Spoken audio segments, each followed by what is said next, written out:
Sarah Chen couldn't stop smiling as she turned the key to her first home. A charming ranch-style house with bay windows and a maple tree out front. After years of saving every extra dollar from her software development job, she finally claimed her piece of the American dream in the picturesque Oakwood Estates. The previous owners had gushed about the friendly neighborhood, and Sarah envisioned weekend barbecues and morning jogs down the tree-lined streets. The autumn breeze carried the scent of possibility as she arranged her furniture just how she'd always imagined. Just 3 houses down, Gerald Thompson watched from behind expensive curtains as Sarah's moving truck departed.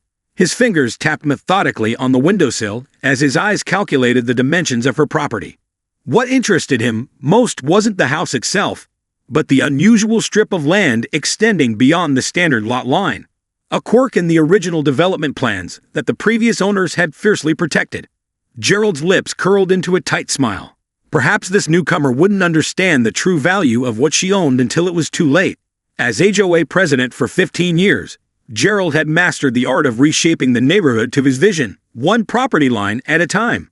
The next morning, Sarah woke to sunshine streaming through her new kitchen windows. She stretched contentedly before pouring herself a cup of coffee and stepping out onto her back patio. The previous owners had left a small stone birdbath in the corner of the yard, right on that extra strip of land that extended beyond her neighbor's property lines. Sarah made a mental note to fill it later, already planning a garden that would flourish there by next spring. Her pleasant morning was interrupted by a sharp knock at the front door. Sarah opened it to find an impeccably dressed man in his 60s, standing with perfect posture and an outstretched hand. "Welcome to Oakwood Estates. I'm Gerald Thompson, president of the Homeowners Association," he announced with practiced warmth. "We'd like to personally greet all new residents." Sarah accepted his handshake, noticing his firm grip, and the way his eyes seemed to assess her home, even as they spoke. "That's very neighborly. I'm Sarah Chen. I just moved in yesterday." Gerald handed her a thick binder emblazoned with the Oakwood Estates logo. "Our community guidelines. I suggest you review them thoroughly. We take pride in maintaining standards here." As Gerald continued with his rehearsed welcome speech, Sarah noticed how his gaze kept drifting beyond her shoulder, scanning her living room. There was something calculated in his interest that made her slightly uneasy.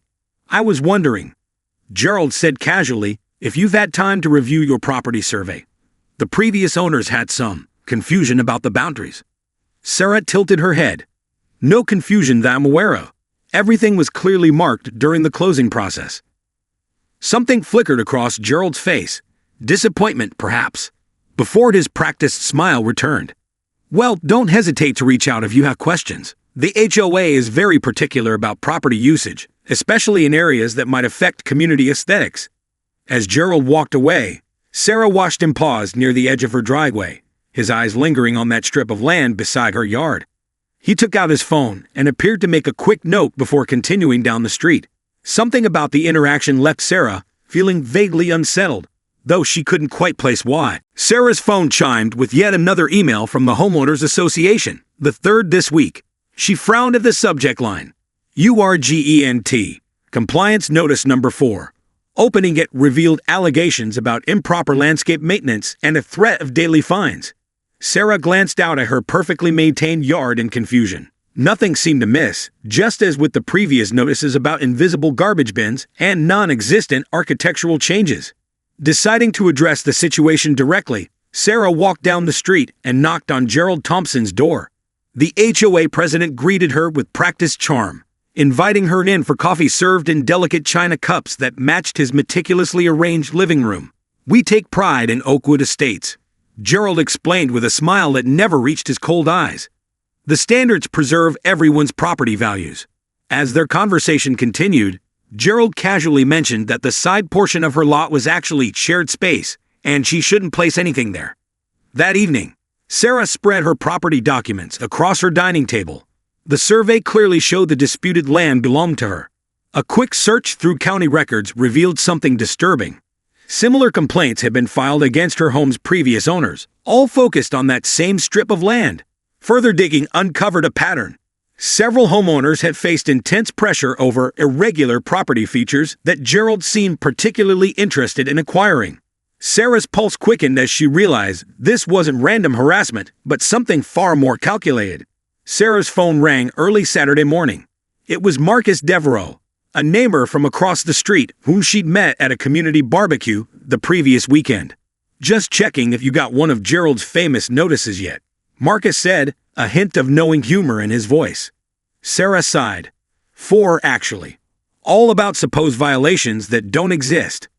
"Welcome to the club," Marcus chuckled. "Most of us get them periodically. But if you're receiving that many this early, he must really want something from you." Sarah described the situation with her property line, and Marcus grew quiet. "You might want to talk to the Richardsons," he finally said. "They owned your place before moving to Arizona. Similar situation. Constant notices. Escalating fines. Gerald kept insisting part of their land was communal property."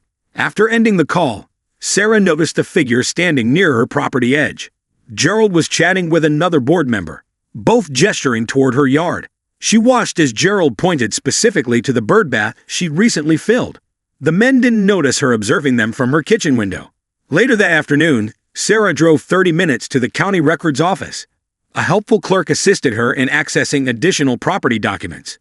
The original neighborhood plans from 1986 confirmed her suspicions. Her lie had always included that extended strip of land. More interestingly, she discovered a rejected proposal from 3 years earlier, where Gerald had attempted to get zoning approval for a neighborhood enhancement project that would require adjusting several property lines, including hers. When Sarah returned home, a bright orange notice had been taped to her front door. "Final warning. Unauthorized structure in common area. Remove within 48 hours, or face daily fines of $100. The unauthorized structure was her birdbath, clearly within her property line, according to every official document. Sarah took photos of the notice and the birdbath's location, then carefully measured the distance from her property markers. She compared these with her survey documents, confirming once again that Gerald's claims were entirely fabricated. This wasn't just selective enforcement. It was a deliberate attempt to confuse her about what she actually owned. Sarah's initial confusion was quickly transforming into determination as the pattern became clear. Sarah's heart pounded as she opened the certified letter that had just arrived. Inside lay an official notice claiming she owed $3,200 in unpaid HOA fines, and that a lion had been placed on her property. The letter threatened foreclosure if not resolved within 30 days. Sarah immediately called her friend Marcus, who advised her to gather all related documents and attend the next HOA meeting. The community center buzzed with tension as Sarah entered the monthly meeting. When her turn to speak came, she calmly presented evidence that her property line was legal and the alleged violations were fabricated. Gerald's face flushed as he produced a folder of documentation, photos taken from misleading angles, making normal features appear non-compliant. He spoke with practiced authority about updated surveys showing different boundaries than her deed indicated. The room fell silent until Emily Martinez, a newly elected board member with silver-streaked hair and sharp eyes, leaned forward. "I've reviewed every board decision for the past 5 years," she said, her voice steady. "We never authorized new property surveys or these specific fines." Other homeowners shifted uncomfortably, exchanging glances. Gerald's knuckles whitened around his gavel before he abruptly closed the meeting. As people filed out, whispers filled the room, and several neighbors approached Sarah with stories of their own mysterious violations. Sarah lingered after the meeting, gathering her documents while observing Gerald in heated conversation with 2 other board members near the refreshment table. Their voices remained low, but their body language revealed tension, particularly when Emily Martinez joined them, arms crossed and expression firm.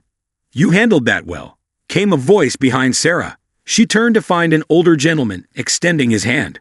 "Tom Rivera. I've lived here 15 years, right around the corner from you." "Were you also targeted?" Sarah asked, accepting his handshake. Tom nodded grimly. 5 years ago. I have a corner lot with a similar irregular feature as yours. Gerald insisted it belonged to the community. Showed me fancy surveys I'd never seen before. What happened? I was a real estate attorney before retiring, Tom said with a slight smile.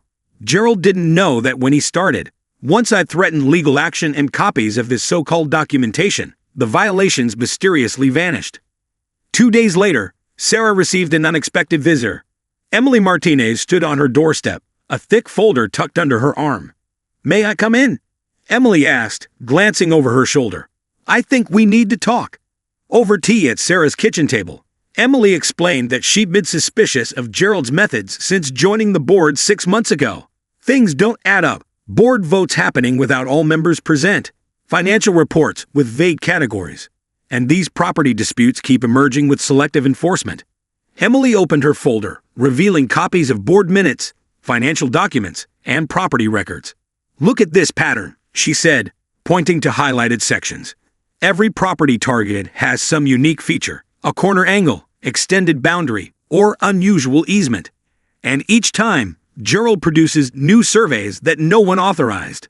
Sarah studied a neighborhood map where Emily had marked affected properties in red. "It's like a puzzle," Sarah murmured. "What's he trying to create?" Emily's expression darkened. "That's what we need to find out. But first, we need to stop this lion. It's completely illegal. Board approval is required for anything over $1,000, and there was never a vote on your case." As Emily was leaving, she paused at the door. "Be careful. Those who question Gerald tend to find themselves facing unexpected troubles. Strange car problems, mail delivery issues, anonymous complaints to their employers." Sarah felt a chill. "Is that a threat?" "No," Emily said firmly. "It's a warning from someone who's seen his playbook before. Document everything. Trust no one on the board except me, and whatever you do, don't sign anything he sends you." Sarah sat surrounded by stacks of papers in Emily's sunlit dining room. What had begun as simple research had evolved into an investigative project spanning years of HOA records. Emily, a retired municipal clerk with an encyclopedic knowledge of property law, had become Sarah's unexpected ally. Together, they uncovered alarming patterns. Selective enforcement against specific properties, financial discrepancies in HOA accounts, and board decisions made without proper voting. "Look at this," Emily said, pushing a document across the table. It was a draft proposal for a neighborhood enhancement initiative. Plans for an exclusive pavilion and private park that would be built primarily on the reclaimed land from several properties, including Sarah's disputed strip. More disturbing was the contractor bid attached, from Thompson Family Developments, LLC. Meanwhile, Sarah's daily life grew increasingly stressful. Her work clients reported receiving emails claiming she was unreliable. Her mailbox was damaged twice. Her online neighborhood reviews suddenly contained negative comments from anonymous residents. The pressure tactics were escalating, but instead of intimidating her, they only strengthened her resolve to uncover the full scope of Gerald's scheme. Sarah's phone rang just as she was leaving Emily's house. It was Tom Rivera. "I did some digging into Thompson Family Developments," he said without preamble. "Gerald's brother-in-law is the CEO, and guess who owns 30% of the company? Gerald himself, through a shell corporation called Oakwood Investments." Sarah stopped in her tracks. "So he's trying to force homeowners to give up land that his own company would then develop. That's a clear conflict of interest." "Exactly. And there's more. I spoke with a friend at the Planning Commission. Gerald submitted preliminary paperwork for rezoning several residential parcels to mixed-use recreational 3 months ago. The application included a map with property lines that don't match current deeds." Sarah thanked Tom and hurried home, her mind racing. As she turned onto her street, she noticed Gerald's car parked near her driveway. He was standing at the edge of her property, speaking with a man in a suit who was taking measurements and photographs. Sarah parked and approached them directly. "Can I help you, gentlemen?" she asked, keeping her voice level despite her racing heart. Gerald's smile tightened. "Just routine HOA maintenance assessment. This is Philip from the Architectural Committee." The man nodded but avoided eye contact. Sarah noticed his clipboard contained what appeared to be a site plan. "Interesting," Sarah replied. "I wasn't aware the HOA conducted maintenance on private property, and I don't recall receiving notice of an inspection." "This area is disputed communal space," Gerald stated firmly. "The board has the right to assess it at any time." Sarah pulled out her phone and began recording. "I'd like to document this interaction, if you don't mind. Since this is legally my property according to county records, I'm concerned about unauthorized access." Philip shifted uncomfortably, while Gerald's face darkened. "We'll continue this later," Gerald muttered, motioning for Philip to follow him. As they walked away, Sarah heard Gerald say, "She's becoming a problem." That evening, Sarah installed security cameras, covering all angles of her property. While mounting the final camera, she noticed a small wooden stake partially hidden in the grass near her garden, exactly at the boundary line Gerald had been disputing. Someone had been marking a new property line without her knowledge or consent. Sarah photographed the stake before removing it, then called Emily. "They're getting more aggressive," she explained. "I think Gerald's timeline has accelerated. We need to move faster too," Emily replied. "I found something in the financial records that doesn't make sense. Several large payments to a company called Baseline Consultants, with no clear services rendered. We should look into them next." Sarah created a secure online portal where affected homeowners could safely share their experiences. The response was overwhelming. Former residents described how Gerald's targeted harassment had forced them to sell below market value to approved buyers who turned out to be his business connections. Current neighbors revealed how selective enforcement created a climate of fear. Several reported being offered easement arrangements for portions of their properties that, once signed, effectively transferred land ownership to the HOA. Working methodically, Sarah and Marcus compiled financial records showing how reclaimed property increased in value after rezoning applications that Gerald had pushed through his connections on the City Planning Commission. They discovered Gerald had never legally registered key HOA bylaw changes with the county as required by state law, invalidating many of his enforcement actions. The turning point came when Sarah's newly installed security system captured night footage of Gerald on her property, measuring the disputed land strip and placing small markers along what he apparently envisioned as a new boundary. When he took out official-looking documents and appeared to be taking photographs for altered evidence, Sarah knew they finally had irrefutable proof of his true intentions. Sarah met Emily and Tom at a coffee shop 20 minutes from their neighborhood, away from prying eyes. She passed her laptop across the table, showing them the footage of Gerald's nighttime trespassing. "This is exactly what we needed," Tom said, his voice low but excited. "Clear evidence of trespassing and attempted property fraud." Emily nodded, scrolling through the financial documents Sarah had compiled. "And I found a connection to Baseline Consultants. It's a surveying company owned by Gerald's former college roommate.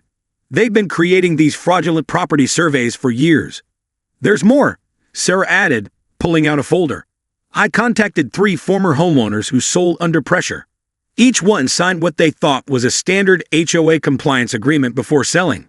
But the fine print included a property line modification clause they never noticed." Emily's eyes widened. "That's how he's been doing it. Incrementally changing property lines through buried clauses, then using those modified lines as precedent for the next property." Sarah opened her notebook where she'd sketched the affected properties on a neighborhood map. When you connect all the targeted properties, they form a continuous strip of land cutting through the neighborhood, perfect for the private park and pavilion in Gerald's proposal, which would exclusively benefit the new luxury townhomes his development company plans to build on the vacant lot behind the neighborhood. Tom added, "Properties with exclusive access to private amenities sell for 20% more." Sarah's phone chimed with a text from a number she didn't recognize. "Meeting tomorrow night. Gerald plans to push through final approval for rezoning. Emergency session, not on official calendar." "Who sent this?" Emily asked, frowning at the message. "I think it's Philip from the architectural committee," Sarah replied. "He looked uncomfortable when Gerald was on my property. Maybe he's having second thoughts." Tom leaned forward. "This is our chance. If we can present our evidence before the vote happens. We need to make copies of everything," Emily said decisively, "and alert every homeowner. Gerald's counting on pushing this through with minimal attendance." As they finalized their plan, Sarah's phone rang, her bank calling with an urgent alert. Someone had attempted to place a second line on her home, citing emergency HOA assessments totaling $12,000. The bank had flagged it as suspicious, given the recent lion they already questioned. "He's getting desperate," Sarah said after explaining the call to the others. "He knows we're onto him. Or he's accelerating because something bigger is at stake," Emily suggested. "We need to find out what's driving this timeline." The emergency HOA meeting drew the largest attendance in Oakwood Estates history. Homeowners filled every chair, while others stood along walls, all watching as Sarah and Marcus methodically presented their findings with calm precision. Gasps filled the room as they revealed documents showing how Gerald had systemically targeted properties for personal gain, falsified records, and misappropriated HOA funds for preliminary work on his planned development. "This isn't about property lines or garbage bins," Sarah explained. "This is about someone abusing position and trust to gradually take what belongs to others." When the security footage played showing Gerald trespassing on her property at night, the room erupted in outrage. The vote to remove Gerald was unanimous. As he was escorted out, authorities were already waiting to discuss the evidence of financial impropriety and document falsification. The subsequent investigation revealed an elaborate scheme spanning years. Land acquired through intimidation was being compiled for a lucrative development deal that would have made Gerald millions, while destroying the neighborhood's character. Months later, Sarah hosted a garden party in her backyard, including the now undisputed strip of land where she planted a butterfly garden. Neighbors mingled freely, sharing stories and plans for a truly collaborative community space on legitimately acquired common land. Emily, now the interim HOA president, raised a toast to neighbors watching out for neighbors, not watching to report them. As twilight softened the edges of her garden, Sarah realized she gained something unexpected from this ordeal: a genuine connection to her community and the satisfaction of protecting not just her home, but the homes of others who might have fallen victim to the scheme. What Gerald never understood was that true value wasn't in property lines or development deals, but in the community he tried so hard to manipulate and failed to appreciate. Sarah was arranging a tray of desserts when Tom approached with a folder in hand. "Thought you might want to see this," he said, opening it to reveal court documents. Gerald's plea agreement came through today. Restitution to all affected homeowners, community service, and he's barred from serving on any HOA or community board for life. Sarah smiled, feeling a sense of closure. "What about Thompson Family Developments?" "The county revoked their business license," Tom replied. "And the Planning Commission is implementing new safeguards against conflicts of interest in rezoning applications." Across the yard, Emily was showing a group of neighbors the preliminary plans for the actual community garden they'd decided to create on truly common land. A sunny corner lot the HOA had owned for years, but Gerald had kept reserved for future development. Sarah's phone buzzed with a text from Marcus. "Just heard from the Richardson family. They're thrilled about the settlement and said to thank you for your persistence." Later, as stars appeared above the maple tree, Sarah walked the boundaries of her property, not with anxiety, but with appreciation. Her home was securely hers, but she discovered its true value went beyond property lines. The network of neighbors who now greeted each other by name, shared gardening tips, and looked out for one another represented the real investment. The new HOA bylaws, drafted with input from all residents, sat on Sarah's coffee table. Their first page stated a simple mission: to foster a community of mutual respect, transparency, and genuine cooperation. The final piece of Gerald's fraudulent survey hung framed in Sarah's home office, not as a reminder of what she'd almost lost, but as evidence of what determination and community could accomplish together. Beneath it, she placed a small plaque with words that had become her personal motto: "Boundaries matter, both the ones on paper and the ones we defend together."